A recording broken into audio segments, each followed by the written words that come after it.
Thank you, Shannon. Thanks for having me. I'm a little uncomfortable using a microphone, but Mr. Technology up there says I need to have one. So I tend to use my big school teacher voice every place I go, and if I end up, talking too loud, just say, David, switch to decaf, calm down. So I will. I always like to introduce these projects by just referring to one of my favorite old movies. If you've ever seen this great movie called The Pride of the Yankees, it's a biopic about Lou Gehrig, and it's Gary Cooper playing Lou Gehrig, and Lou Gehrig is standing at the Gary Cooper as Lou Gehrig is standing at the microphone, and he has contracted ALS, which eventually came to be called Lou Gehrig's disease, and you know that he's going to die before too long. And he's standing in Yankee Stadium. There's this big echo. It says, "Today, today, today, I consider myself, the luckiest man on the face of the earth. And when I look at the work that I've been asked to do in Arkansas, I kind of feel as though that I am the second luckiest man on the face of the earth. I was sitting at my desk at DePaul University in Chicago on September 17th, 2004, minding my own business, thinking I would probably someday retire from DePaul University. And the University of Arkansas called me up and said, "We have this endowed chair in literacy. A, are you interested?" And I said, "Well, sure, why not?" And the second thing, I said, "What do you want me to do?" And they said, "We'd like you to come to Arkansas. We want you to define literacy any way you want to define it." And of course, it's a huge, big term. "And then we want you to get to work solving problems involving it." I said, "Well, okay, you're on." So that's what I've done. And I want to talk about one of my new projects today, but I'll be sort of talking about a couple of the other ones along the way. I will say in advance that one of the most fun and interesting things about my job is it's almost impossible to characterize it to funding agencies. Because, funding agencies almost always want to know what you're going to do, and I have no idea frequently what I'm going to do. I try to act as opportunistically as I can within these communities, and I say to them, what would you like to do? Where in your lives would you see reading and writing operating in ways that they are not right now? And how can we help you make that happen? So the particular project I'm talking about today is in progress right now. And again, the title is Community Arts, Community Literacy, an Antidote to Co-Curricular Poverty. So I'll be focusing on a project that's happening in Augusta, Arkansas, population 2,400 people, county seat of Woodruff County, in the middle of the state. But I'll be talking a little bit about some other things that have been happening over the past 5 years just in this area. The Augusta Community Literacy Advocacy Project, here's its goal. It aims to identify and address needs to desires and to read and write in different ways among all sectors of the population in Augusta, Arkansas, Woodruff County, and East Central Arkansas. Just a touch about Augusta. Augusta, as I said, has 2,400 people. 5 years ago, the town lost 110 jobs in one fell swoop. One factory closed, and so suddenly the town was faced with the situation that many towns in the Arkansas Delta face, and that's dying. If you take a look at the Delta, we'll talk more about what it is, but your typical Delta county loses 7 to 8 to 10% of its population over a 5-year period.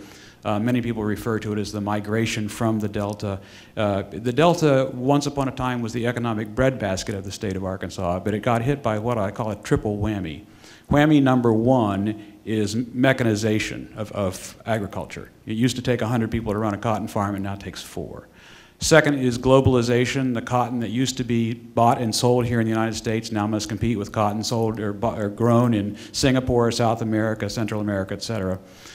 And third, believe it or not, one of the whammies was the interstate. Interstates come whizzing through these small towns. They pull the commerce out away from the town itself, and therefore leading to the dying of the town and to migration of the labor.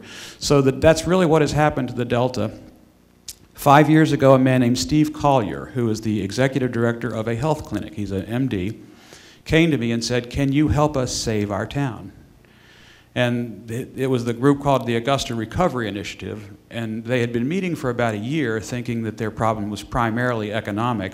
After about a year's meeting, they determined that their initial problem wasn't so much economic as it was quality of life having to do with education. They said there was once upon a time when small town America could be seen as a really kind of a vital center for excellence in education, but as these whammies began to hit, many of those things began to dissipate. So he said, "Can you help us revitalize our town through education?" As someone who works with reading and writing, I always translate that as to literacy education. I said, "Sure, you're on, but we can't simply just look at the schools. We have to look at the schools, we have to look at the families, we have to look at the churches, we have to look at the libraries, we have to look at the non-for-profit organizations, and everybody has to raise his right hand or her and say, I will be in with this. I'm on. It's a little bit like that old movie Cold Turkey, where Dick Van Dyke was in it and got the whole town to stop smoking. Well, in this case, the whole town has to agree, yes, we agree that reading and writing is important and will be happening in different ways in our lives.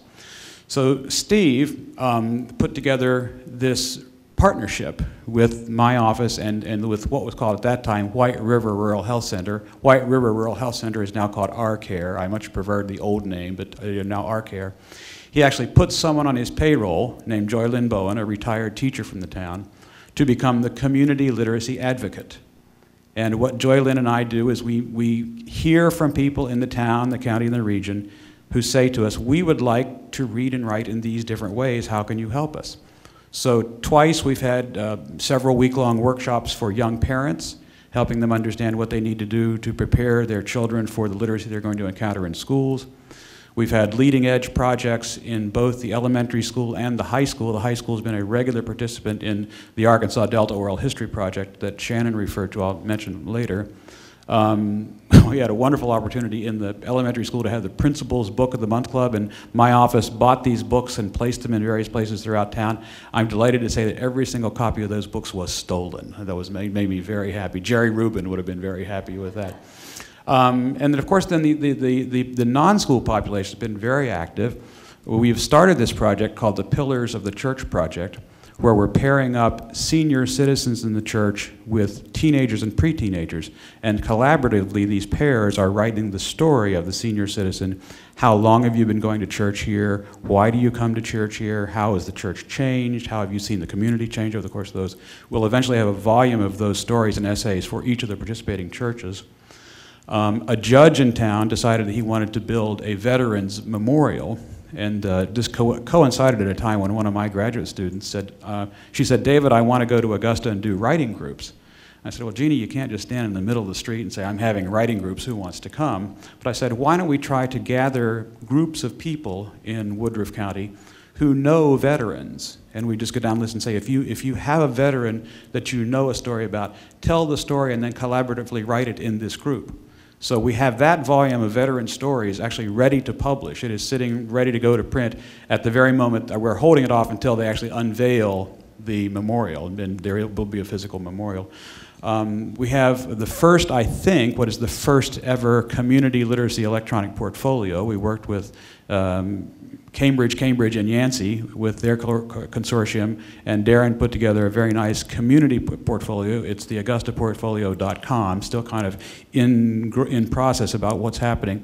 We're delighted to think that this will eventually be someplace where citizens from the area can meet and discuss issues involving the area together. So we're bringing people who are typically not technologically experienced onto this platform in a new way. So it's turned out to be a really productive relationship between the Brown Chair and R-Care.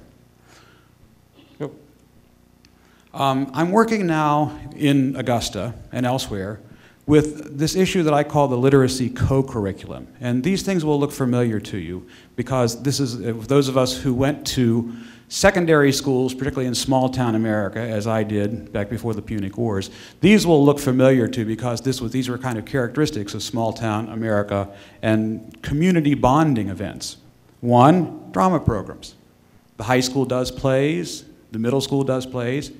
People from the community come to see the plays done by the high school and the middle school, generally. Student newspapers. Student newspapers either in print or electronic, more and more these days. Speech and debate programs, whether it's an official speech and debate team or competition in speech debate through something like 4-H or Future Business Leaders of America or FFA, one of those things.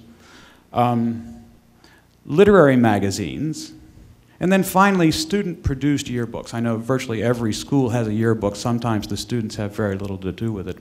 But I've discovered more and more that they do, that there are these things happening. So I began to think, along with some conversations I was having with folks in Augusta, about the demise of this enterprise in many rural schools. We're just seeing fewer and fewer schools engage in these things. And I thought back on my own experience and the experience of a number of people I know about how much we learned about reading and writing, not from sitting in a class, reading books and taking tests and writing papers, but from actually participating in these kind of activities. And of course, as No Child Left Behind has come along and has put all this emphasis on not reading entire text, you do know that all those of us who teach at the post-secondary level, we sometimes wonder, what have our students read? Have they read whole text? And if you've done the survey in your classes, what have you read? You discover they haven't read many whole texts. They haven't read many whole texts because No Child Left Behind basically says don't read whole texts. It says learn how to do comprehension of short passages and practice at that. So in their actual curriculum, they're not getting, I think, a really full-blooded literacy experience. And then, of course, with the demise of these projects, because so much attention gets put onto the No Child Left Behind prep work, and so much of this material now, if it's being offered at all, is being offered in a very eviscerated way as part of the curriculum rather than the co-curriculum. What we're seeing is, I think, a real diminution of students' opportunities to learn in ways that I think are very productive ways to learn about reading and writing. What does the literacy co-curriculum do? Let me try to enumerate 3 things. First of all, as part of just in general arts education, the literacy co-curriculum works to raise test scores. If you look at, this is I think a 2007 study, music students scored 40% higher on SAT math. Drama students scored 60% higher on SAT verbal. So if we take the literacy co-curriculum just as in general part of arts education, which I would say it is, it's going to lead to higher test scores. Do we have any principals in the room, high school principals? Good, I can say this. So many, of course, and I realize the great pressure that they are under. They are under huge pressure to perform, to get those test scores up, because those very neoliberal school superintendents that Nancy didn't mention by name, but they all are. They're all sitting in their own spire of excellence right now. They put huge pressure on schools just to raise test scores. But actually there's a fascinating piece of actual empirical research. If you want this citation, if you know schools people and you'd like to convince them, yes, I will. It came out of the work of Fred Newman, my colleague with whom I worked at the Consortium for Chicago School Research. He distinguishes 2 types of teaching at the elementary and secondary level. One he calls traditional teaching, which is very didactic, and the other he calls authentic teaching, which follows what he calls methods of authentic intellectual learning. Students who are beneficiaries of authentic instruction scored 19% higher on the Iowa test of basic skills in literacy and 22% higher on the Iowa test of basic skills in math. So if you go to one of these short-sighted, small-minded educators and they say, we are going to do test prep and get our scores up, you need to say to them, that's exactly the wrong way to go about it. Your scores are not going to go up. As a matter of fact, your scores are going to flatten. And I think it's very interesting to note that in the wave of all of this craze that's been produced by No Child Left Behind, our scores nationally have not gone up, and indeed they have gone down. So the great Texas experiment, foisted upon us by Rod Page when he was the state superintendent of schools here, has been, quite frankly, a dismal failure. So this is one thing that the literacy co-curriculum counters. Second, the literacy co-curriculum reinforces 4 pretty general principles from socio-cognitive learning theory, which we're probably all a little familiar with. First of all, there's this nature that learning begins in the social, that we learn things in social settings. We learn not only from the person standing in front of us giving a talk, but we learn from one another engaged in social settings. Second of all, we learn from highly contextualized problem-based learning. What is it that we're actually asking students to do, and is there a good context for doing so? Third, it capitalizes on the motivated ownership of learning. There's a wonderful scholar named Catherine Au, A-U, who writes that for her money, the most important thing of all about literacy acquisition is a sense of student ownership of it. Whatever we can do to make students feel as though they own their reading and writing, that's even much better than proficiency, comprehension, those things that get tested. Ownership, she thinks, is the thing we need to be striving for. And then finally, it places learning in a zone of proximal development, giving students the opportunity to come in at a level and then go by a graded series of activities, being coached by someone who knows how to move them along through this zone to get them to success. And then third, it deepens what I call the students, well, actually Louise Rosenblatt calls the linguistic experiential pool, and I realized I neglected to put the end quote on that.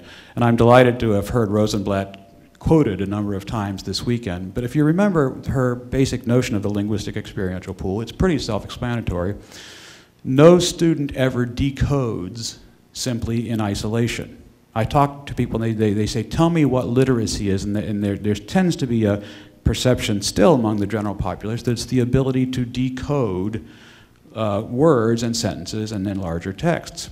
But what no one ever realizes when they ask these questions very naively is that decoding never happens in a socioeconomic vacuum.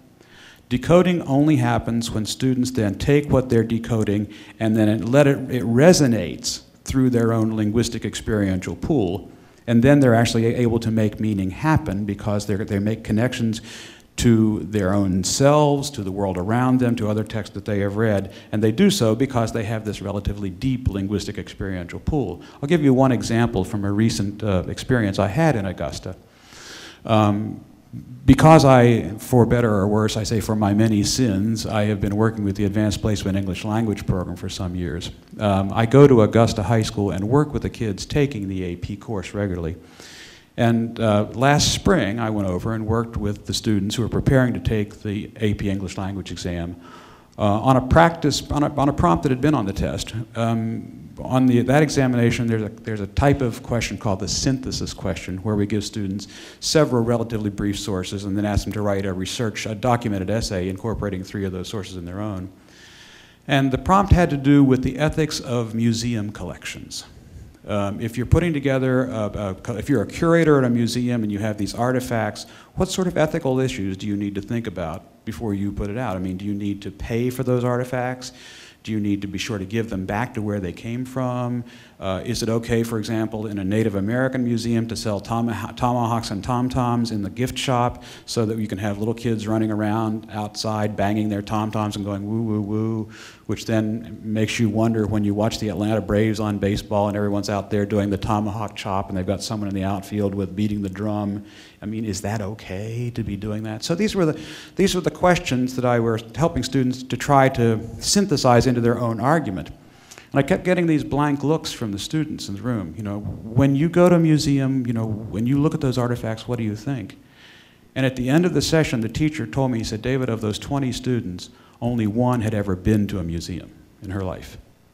And for the other 19, their only concept of a museum was the Ben Stiller movie Night at the Museum. They thought that's what all museums were like. The exhibits came alive at night, and Robin Williams was there someplace. So that demonstrates, I think, very concretely this notion that the linguistic experiential pool for many of our populations, frequently the populations that I think Michelle talked about at the end of her talk this morning, have a very shallow, and it's not that they have a shallow linguistic experiential pool, they have a linguistic experiential pool that is not filled with those socioeconomically loaded elements that young people of more privilege certainly have in their linguistic experiential pool. And so the literacy co-curriculum, I would like to say, contributes to all of those things. What's happening to it nationally? Well, it's, you know, I feel like I'm Cassandra at this conference, but let's just say among the cuts that were passed to extend the government's operation for 2 weeks was $40 billion from a program called Arts and Education.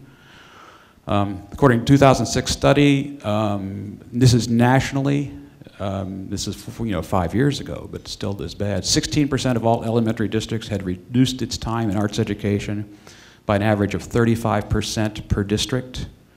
Here's New York City in 2008, 2009. New York City actually has a city regulation that schools have to offer art instruction in all 4 of the basic arts: art, music, drama, and dance.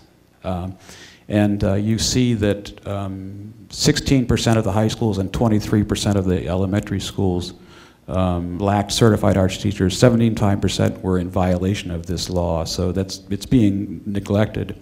And then I wanted to just include what's going on across the nation with arts and education budgets and agencies at the statewide level. I know Texas, at the statewide level, has taken a major hit. In Kansas, for example, they're converting it from a state agency to a private agency. So all across the country, any opportunities for the government at the state or national level to support arts education and what I call the literacy co-curriculum are really torpedoing. So meanwhile, back to the Delta. First of all, I think it's a good idea to talk about what the Delta is, other than being just this place that was the economic breadbasket and is now suffering. It's an area essentially east of Little Rock. If you take the state of Arkansas and cut it right down the middle of Little Rock in the middle, basically if you look at east of Little Rock along that line, you're going to run into the Delta. No Arkansan would accept that broad a definition because that gets lots of other things.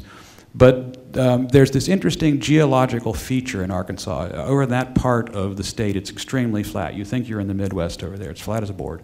Except there's this odd geological feature called Crowley's Ridge, which is this half-moon feature that starts up near Jonesboro and comes down south of Helena.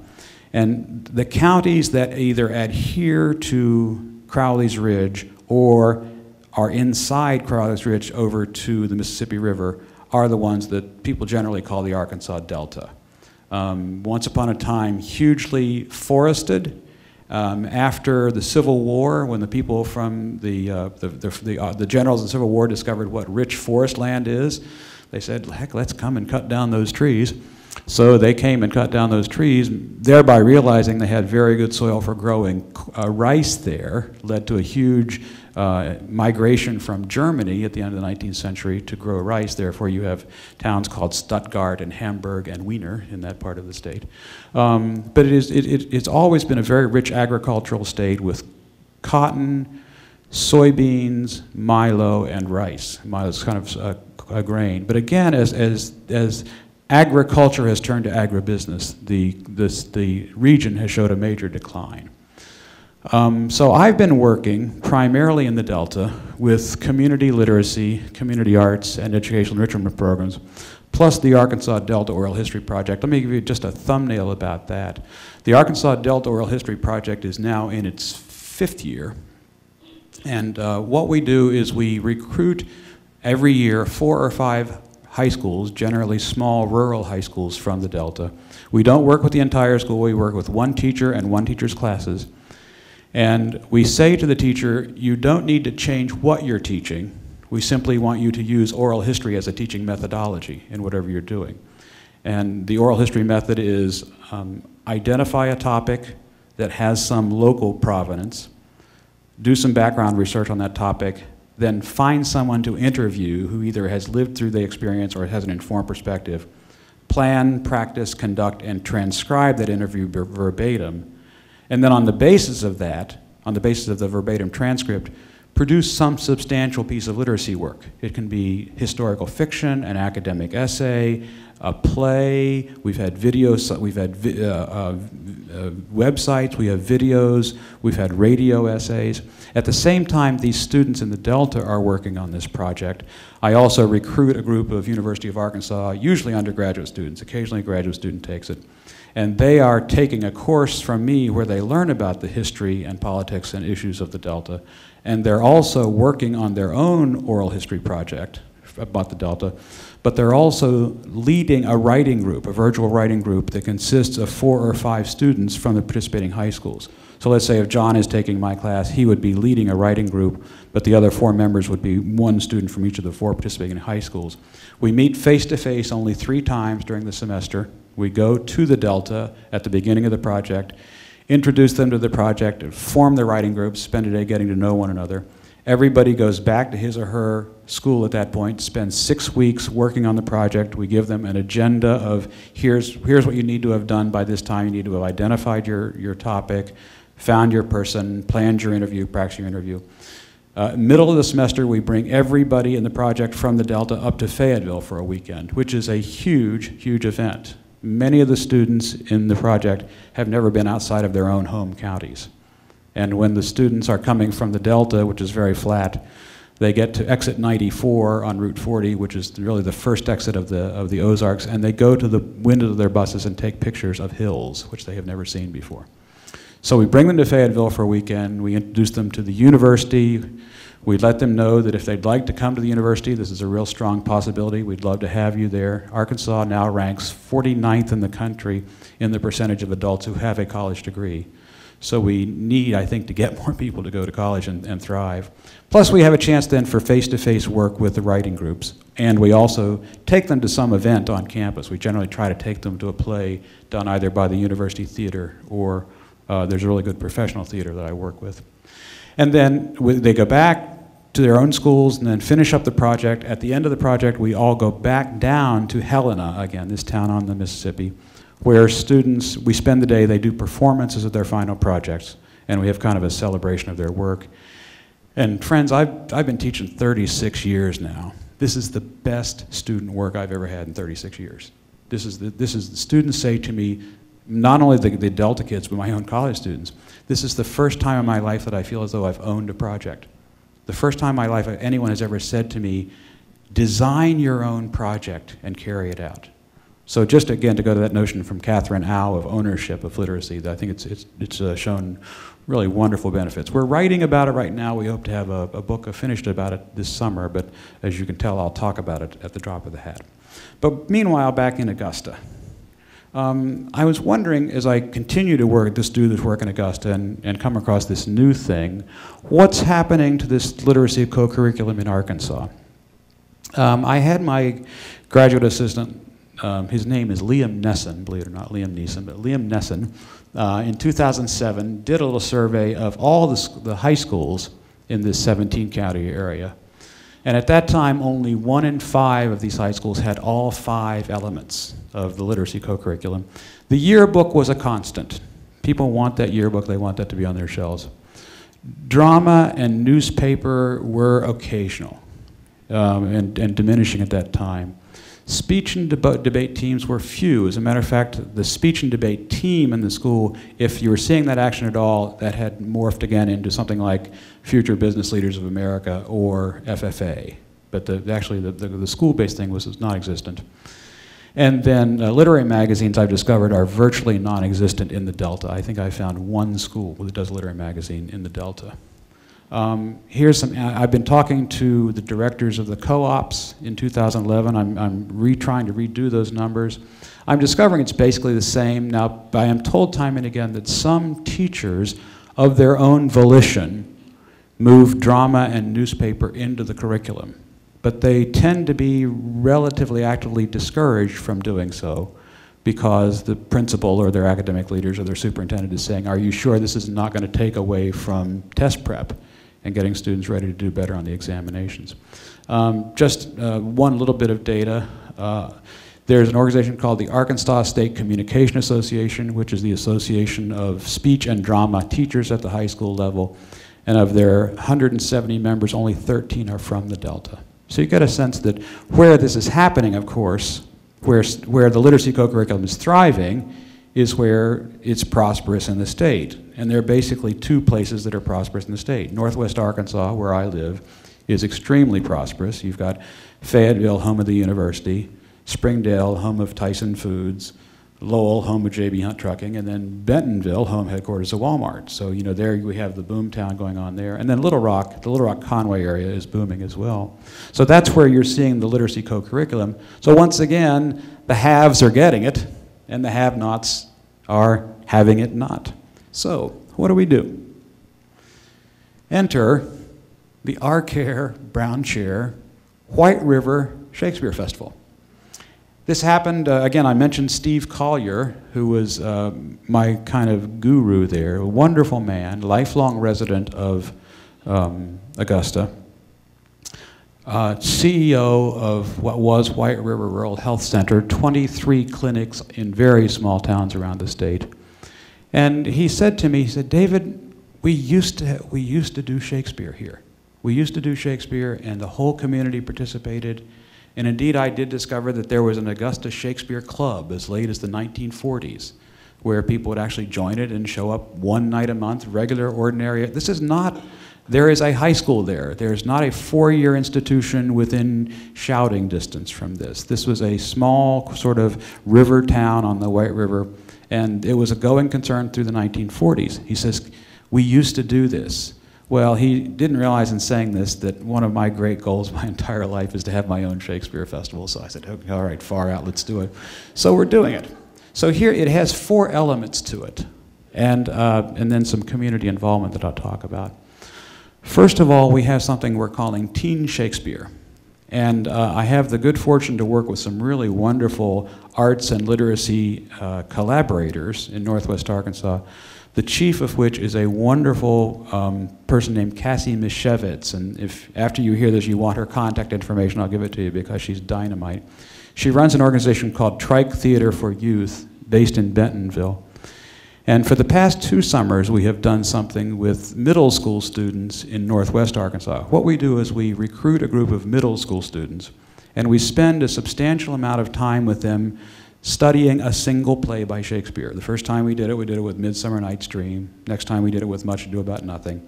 So they actually sort of read through the play, understand the play. They take it very slow. People say, oh, regular kids can't do that. Yes, they can. Yes, they can. You work with them, and they discover what fun it is.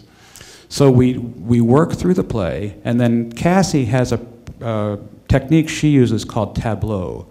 She learned from a man named Sean Lane, who's out of the Smithsonian Institute, which is basically a way to get students on their feet in beginning, middle, and ends of scenes in groups and have them do physical tableaus based on what they understand is going on at the beginning, middle, and end of the scenes. And so it's basically kinesthetic learning of the drama.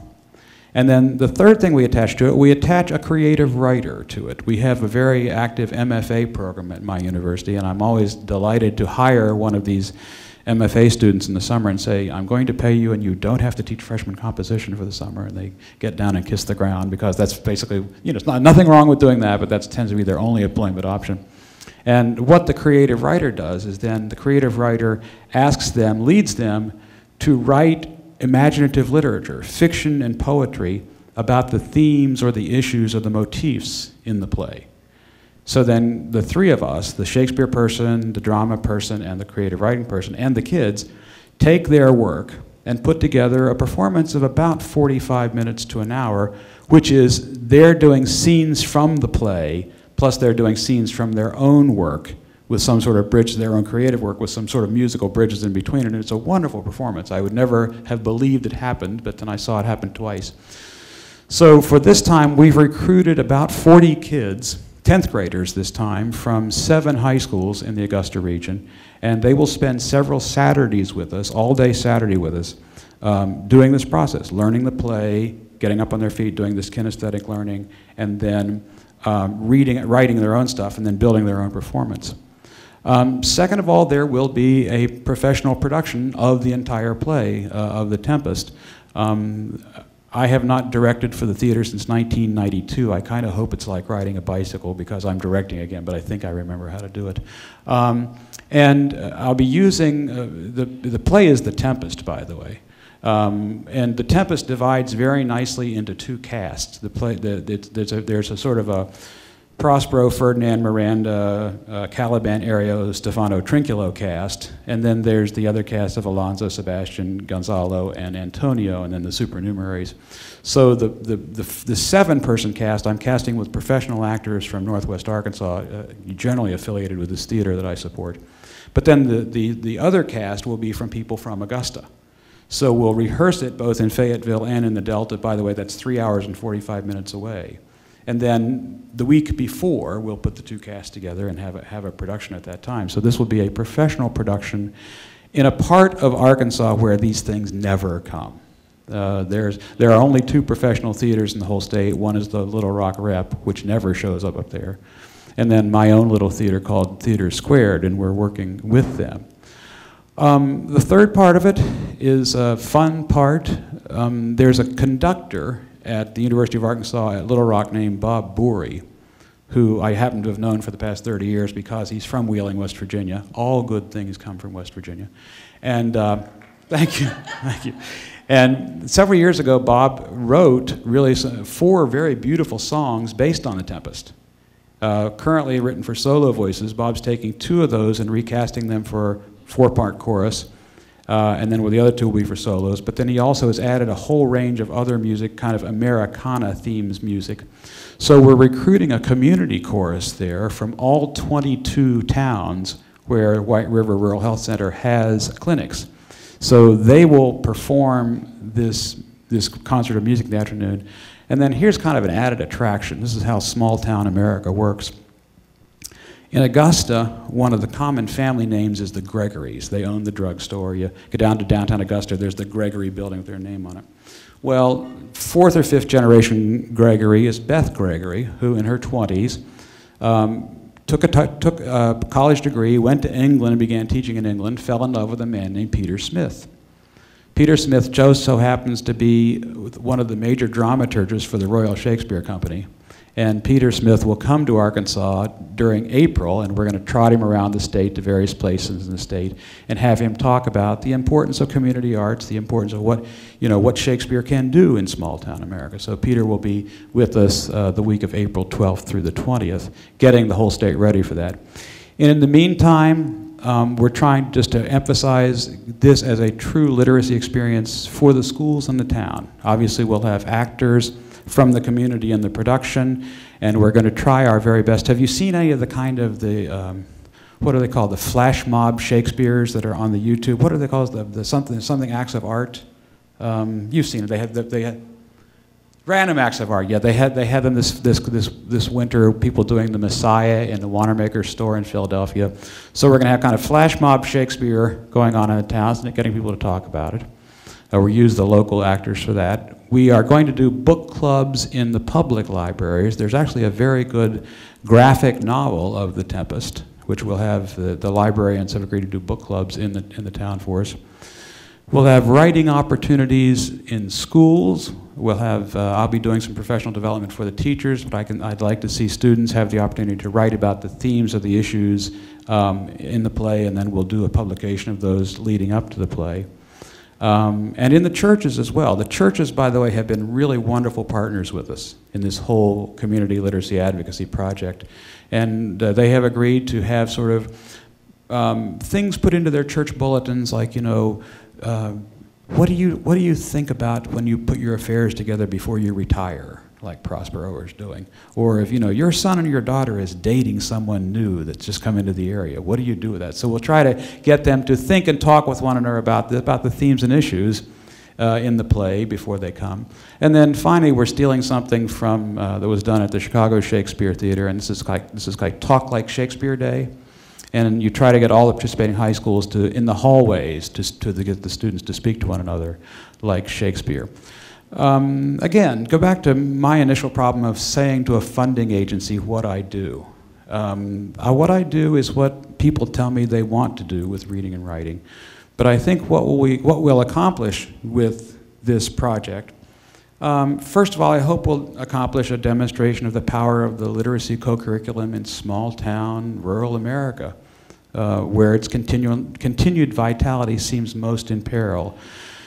If you've read anything of contemporary critiques of contemporary educational reform, you see more and more the reformers are saying that in troubled schools, particularly schools that are high minority schools, and the schools where I'm working are generally 70% African American, 30% Anglo. The temptation is always to give those people more structure, to give those people more discipline, to give those people, they must wear uniforms, they must line up, there's a rubric for everything. My favorite, ironically, book about this is Jonathan Kozol's book called The Shame of the Nation, and the subtitle is The Return of Apartheid Schooling in America, where he does indicate that in many of these schools where there is a sense of those people need structure, there is indeed a rubric where you get graded when you line up to go to the bathroom. So I'm suggesting that this is the move not only in large urban settings but in rural settings for poor minority students. So I'm hoping we can run counter to that. And then I think we have here another opportunity for what David Proctor, in a book called Civic Communions, I stole the phrase directly from him, is a case of a civic communion. Proctor says that a civic communion is like the Eucharist in a church, where you celebrate the spirit of the church goes into what you eat and drink.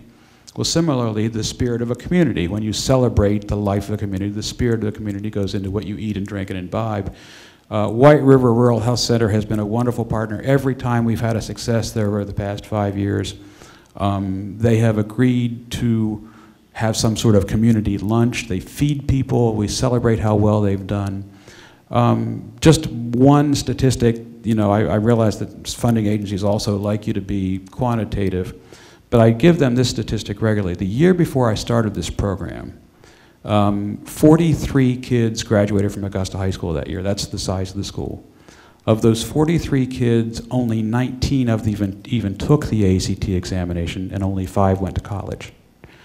Last year, 29 students graduated. You see the decline in population. 23 took the ACT, 22 went to college, and those 22 students were recipients of over $200,000 in scholarship money.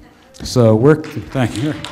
Well, it's Augusta, you know, and part of it is just people in the town saying, you know, there's a temptation to always say, oh, I don't work for the schools will do that. I'm not the superintendent will do that. It can't happen that way. It can't happen that way, and it can't be drill and skill. It's got to be active, involved learning and literacy. So I'm certain that on May 28th of this year, that's the performance day. If any of you would like to come to Augusta, Arkansas on May 28th, we've got a beautiful outdoor stage right by the White River where we'll have Teen Shakespeare perform, and then community chorus perform, and then the professional production that afternoon. But I really think that will give us a chance to keep celebrating Augusta, keep making the town look better and better as it started to do for the past 5 years. So I'll be glad to stop there and answer questions, hear thoughts.